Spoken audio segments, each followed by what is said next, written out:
The claim drew immediate criticism from medical experts who stressed it is unproven and contradicts established science. Now let us look at what experts are saying about Trump's unfounded claims. The WHO has said that evidence of a link between the use of paracetamol during a pregnancy and autism remains inconsistent. There were some observational studies that have suggested a possible association between prenatal exposure to acetaminophen or paracetamol and autism. But the evidence remains inconsistent. Several studies that have done after that have found no such a relationship. And if the link between acetaminophen and autism were strong, it would likely have been consistently observed across multiple studies. I would say we have strong evidence that acetaminophen is not causing autism. It's certainly not the cause of autism. And so to make that sort of statement that nobody should take Tylenol takes away the individualized nature of how we practice medicine and how these medicines are prescribed for families, for the people that they're prescribed for, both during pregnancy and for children.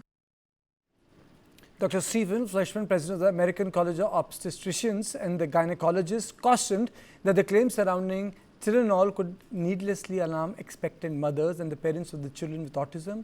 Not treating the fever probably has more adverse effect than you need to worry about taking the medicine. American Academy of Pediatrics President Dr. Susan Chrisley said studies have repeatedly found no credible link between life-saving childhood vaccines and autism.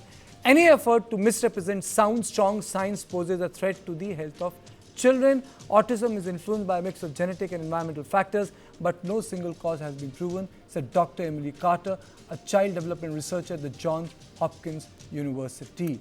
Now on this issue, I'm joined by Dr. Sanjeev Bagai, Chairman, Nephron Clinic. Thank you so much, sir, for joining me. Sir, can you just decode this entire controversy for us? Hi, good evening. So I think what is very, very clear is that there is no conclusive evidence-based medicine, data-proven, scientific basis-driven link between Tylenol, which is acetaminophen, which we commonly use as paracetamol in India, and autism.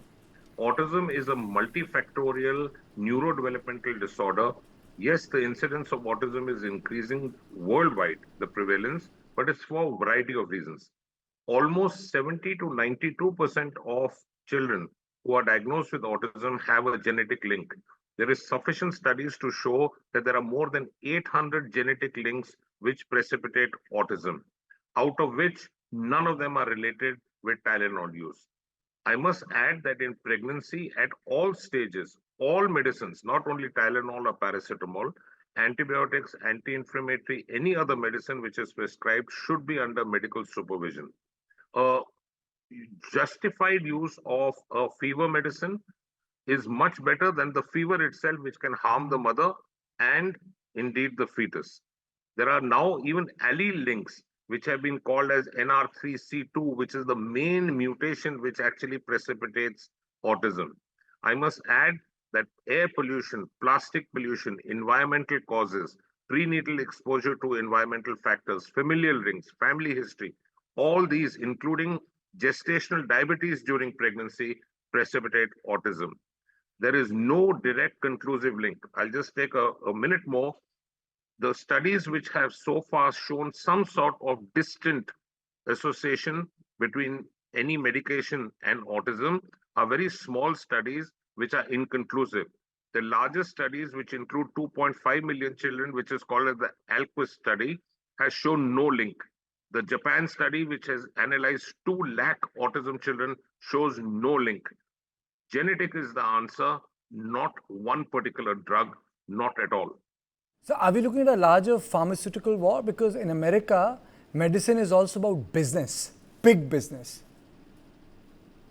I don't think that will precipitate or cascade into that kind of roller coaster effect, because Tylenol or paracetamol or acetaminophen is a very, very cheap, readily available medication.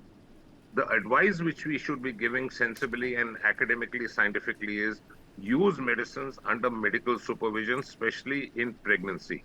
It's not only paracetamol or acetaminophen, any other medication, including antibiotics.